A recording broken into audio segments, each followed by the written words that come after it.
My name is Dave Lewit. I've been with the Alliance for Democracy from the beginning. We're concerned, I would say, principally with developing true democracy.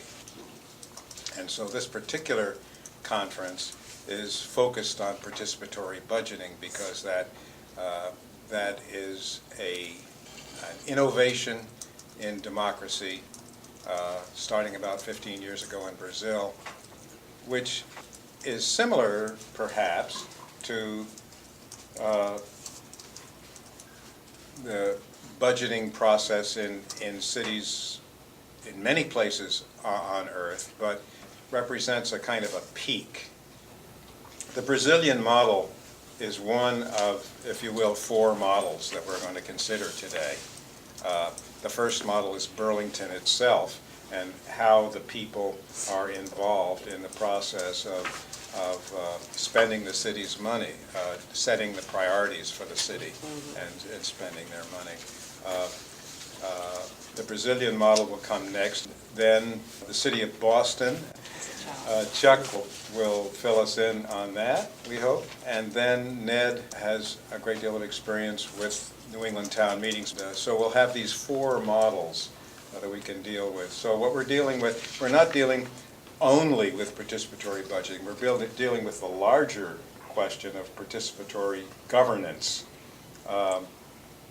In general, that includes not just government, which is the formal part, but governance, which is all kinds of civic groups and quasi-civic groups and citizens, individual and movements and so forth, which affect public policy at the municipal level. So overall, our goal is local self-reliance and regional integration. Your own conceptions need to be brought out because it can add variation, depth, and maybe even contradiction to some of the ideas that we in the Alliance for Democracy have. Perhaps some of you are wondering what this is. Yes. This is the flag of New England. Chuck has one already. The New England Confederacy was founded, I think, in 1646. It really did function for a number of decades after that. The British Crown tried to interfere, but the colonies wanted to run themselves and the New England colonies as a kind of a confederation, or at least some of them. This flag was flown at the Battle of Bunker Hill. We started with the notion of neighborhood planning assemblies because initially my task, which I, as a community organizer first, and a person who believed in neighborhoods first, coming into the planning department, my task was to figure out a process to determine how to use certain kinds of money.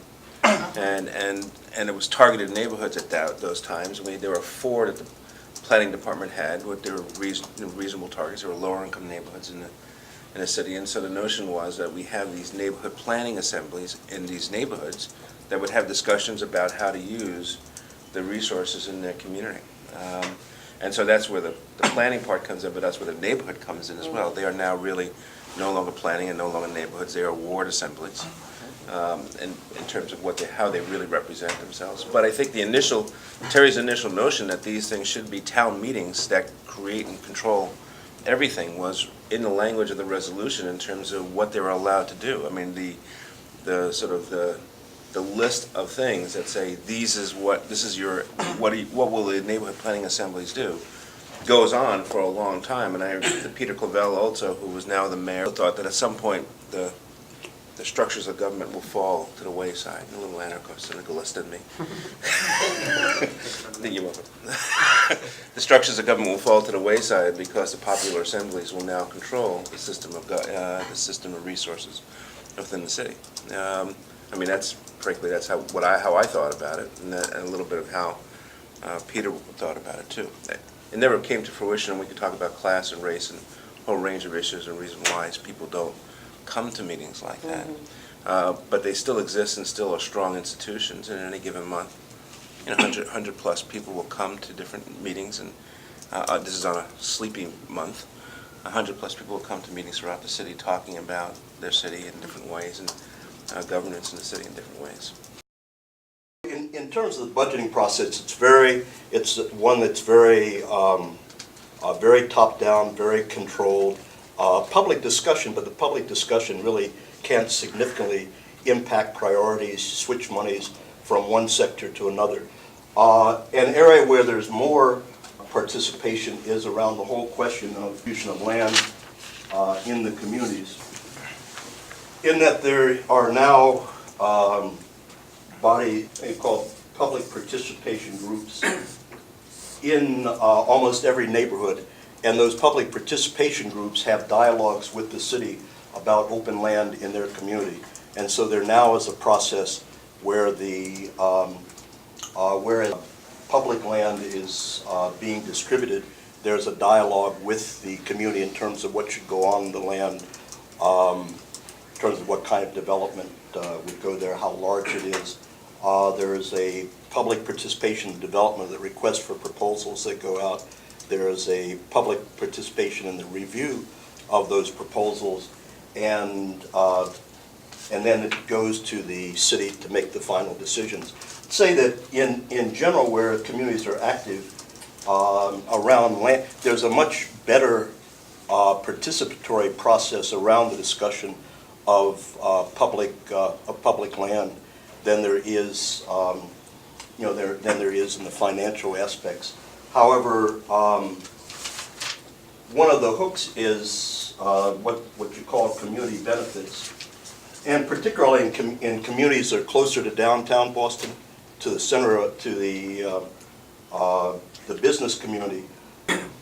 This issue of community benefits, that is the expectation that developers should give benefits to the community, is a driving force, because the benefits, there's one level of benefits that the general benefits are generally, they're conceded, would be given, but then there are additional community benefits to the extent that communities will support the developer going beyond the traditional zoning code.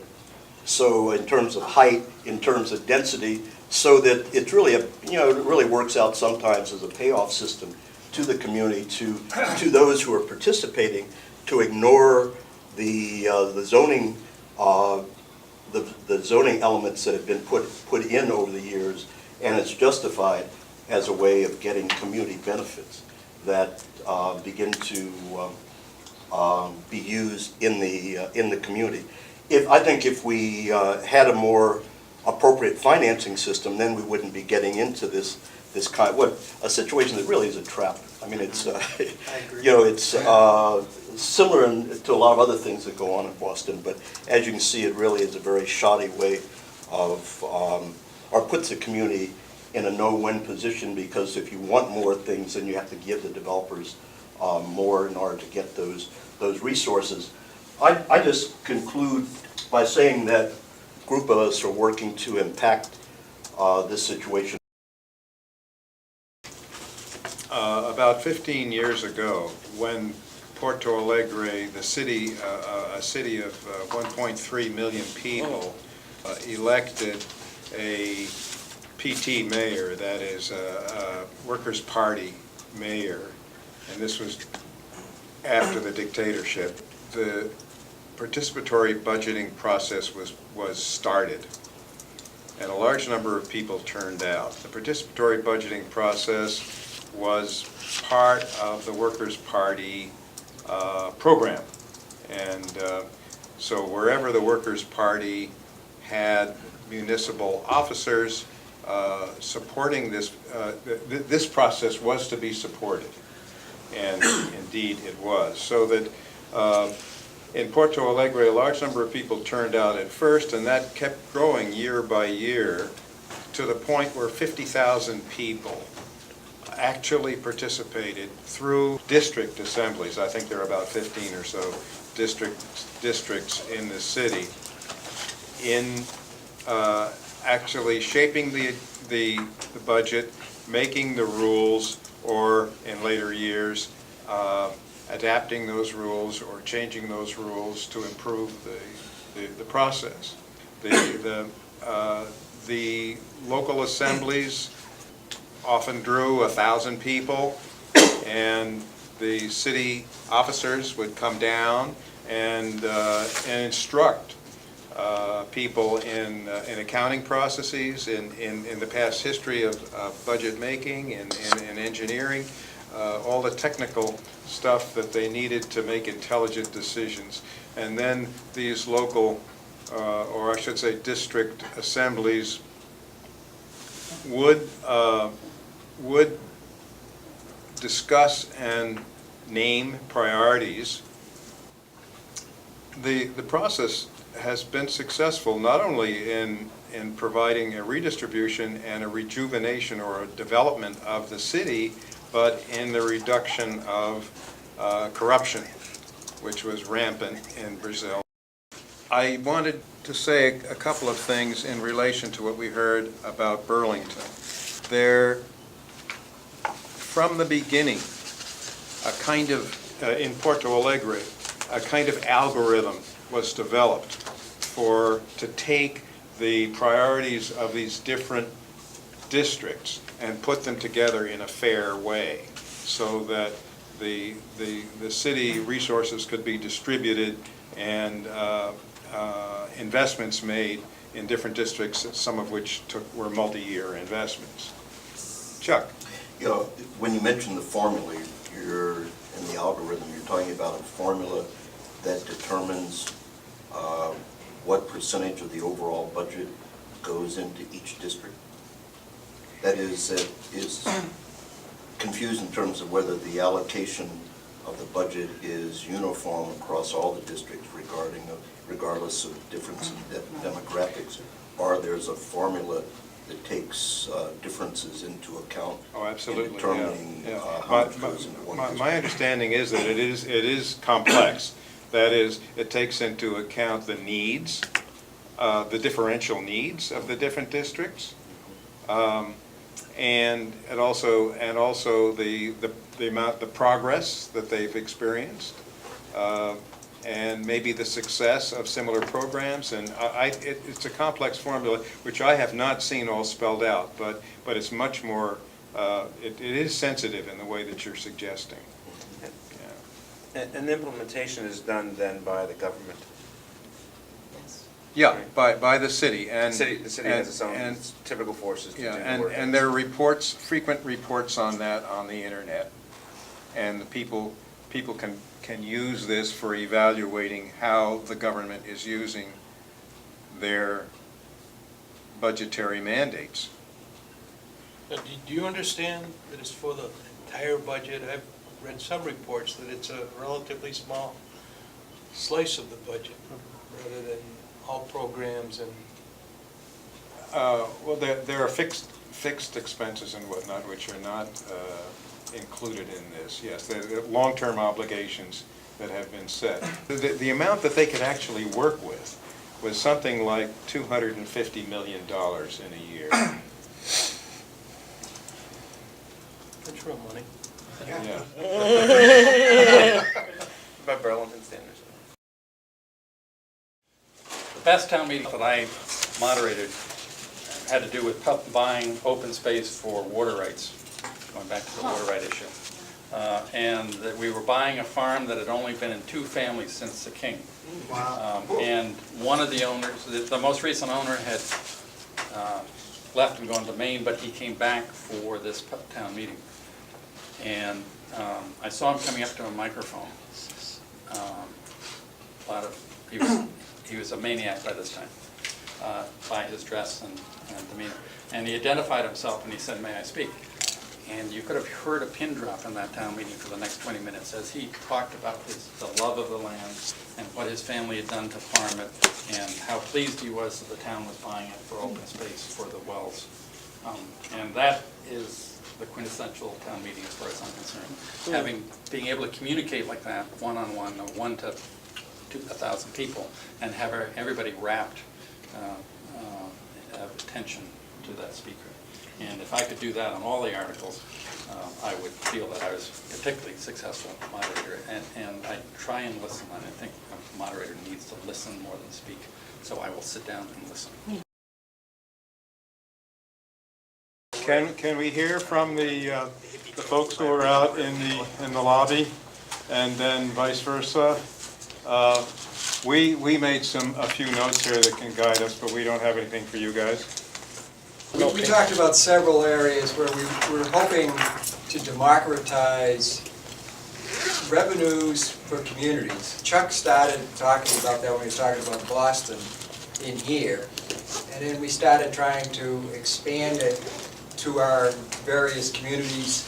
Obviously, they're all smaller than Boston, but they're different sizes, like Dover, smaller, Burlington, and Lawrence, what did you say?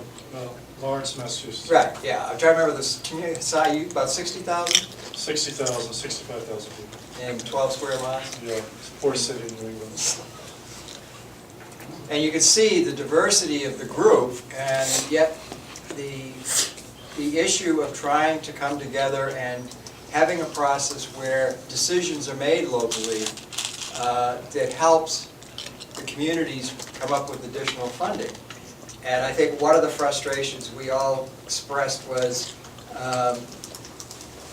the lack of the federal role in this, with the exception of the community development block grants, which all 4 communities that we come from receive.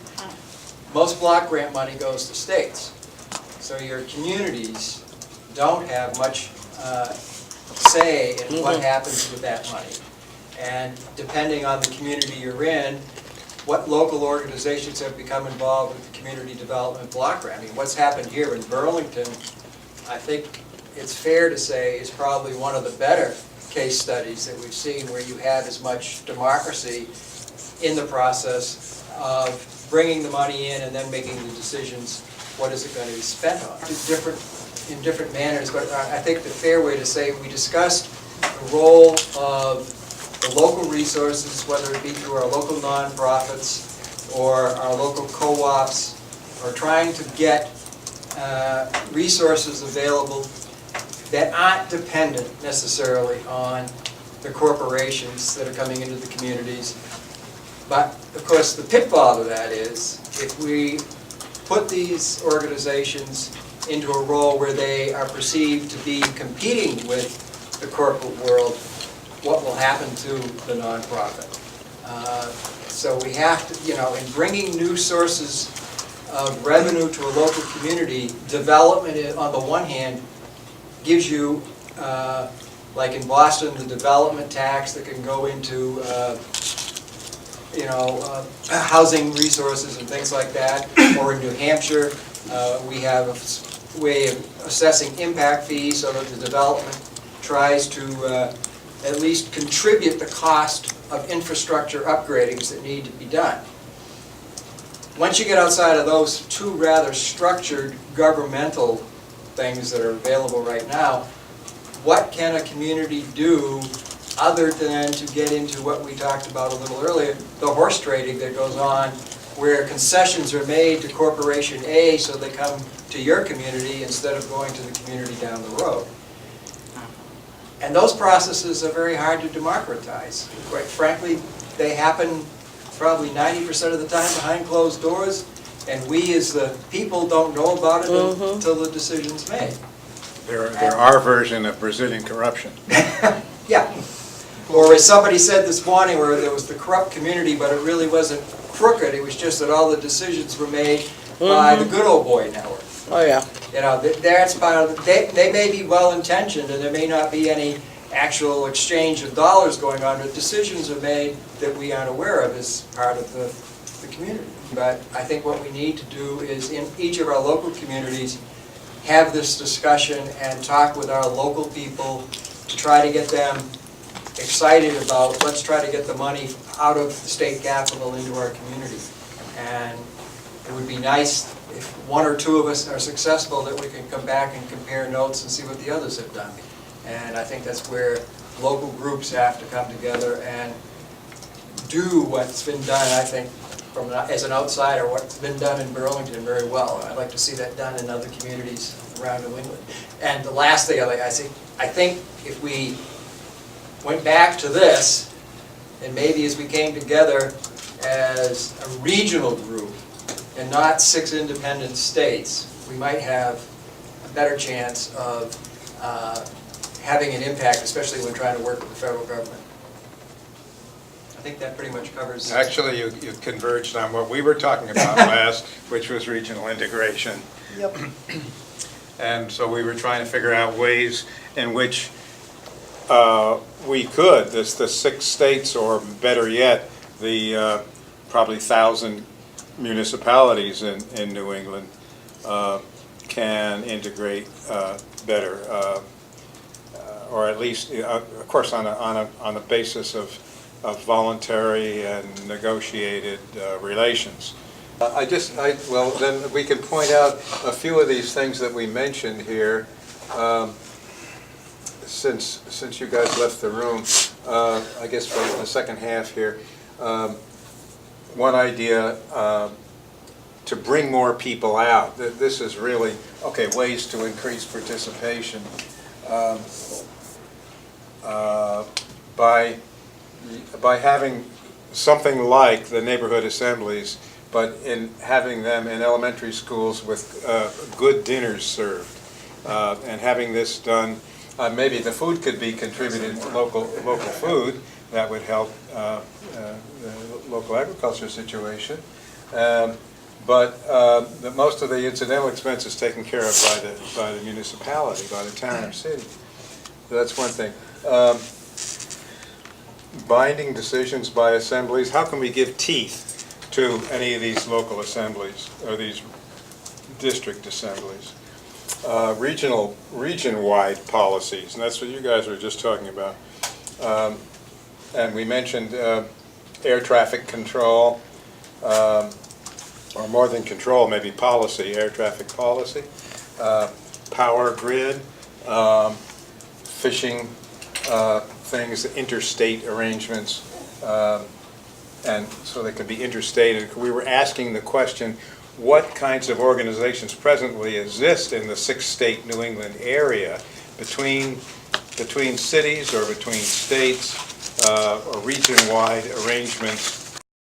I've been thinking about the region just because we're losing population. Most parts of the region are losing population for a variety of reasons. Large among them, the lack of decent jobs and expensive, the high cost of living. And as energy prices increase, that's going to get worse, among other factors. So it is of some moment to think about regional strength, certainly on federal level, because we're losing it. I mean, we're going to lose more congressional seats. We're losing clout. We're losing economic clout. This is, and I hate the idea that regions have to compete with each other.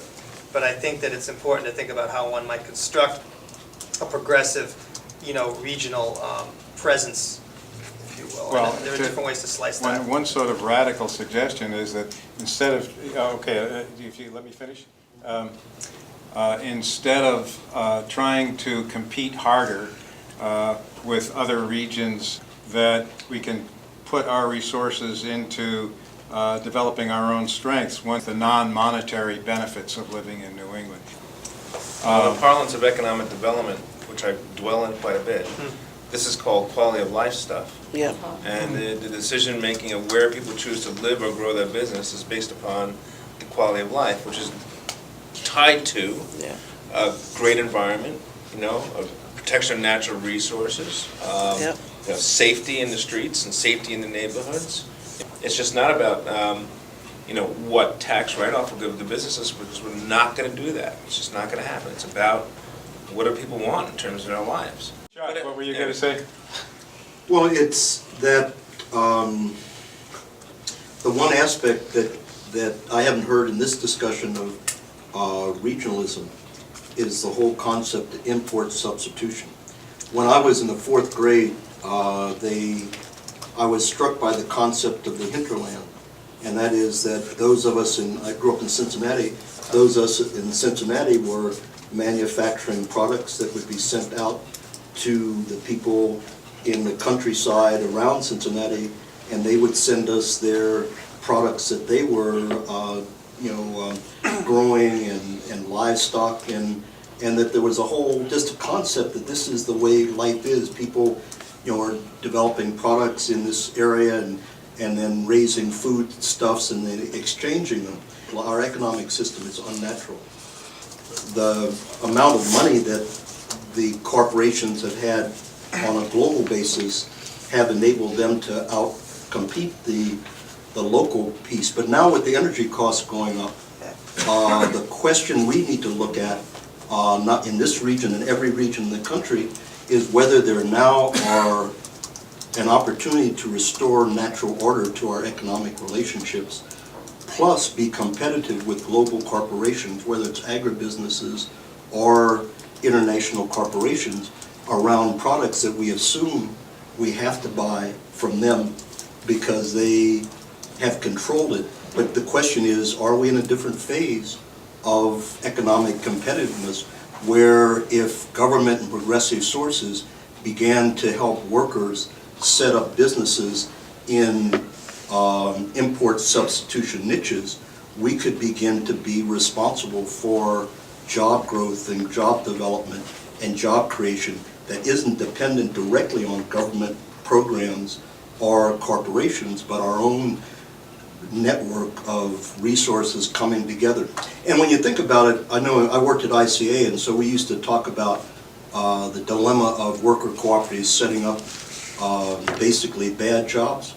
But when you think about our economy today, and that people are working at Walmarts and the other places where they're being paid $7 and $8 an hour, and thankful for having that $7 and $8 an hour job given what's happening in the economy, there might be tremendous opportunity for doing business development that could pay workers $9 or $10 an hour in businesses that they could control, which would produce a whole different psychological aspect as well as sense of community. So I think there's some opportunities here regionally in terms of economic development that we need to really research more and explore more and organize around. I get a little concerned when we talk about building alternatives that we need to do that economically and otherwise, but the big piles of money are sitting there, at the federal government and stuff, and not to a lesser extent in the state governments, and that matters, and we need to talk about expanding the public sphere, and we also need to think about how are we going to wrest control of those monies away from essentially, the military-industrial complex. That's what it comes down to. Otherwise, we can't do certain things, that we're limited in certain fundamental ways, that we shouldn't be limited. Like, I am concerned about the energy crisis. I don't want to be wicked alarmist or anything, but it does look like we're running out of oil and gas, and that we're a northern region. We depend on this. Even if we had a couple of nukes, which is another bad idea for different reasons, that doesn't provide us portable fuel that allows us to drive stuff around and do the things we're used to doing, like goods and services that we desperately need. And I'm concerned that Vermont's the only state in New England that grows more food than it uses. The rest of the region don't. Massachusetts produces 13% of the food, I checked this, that we use. So what do?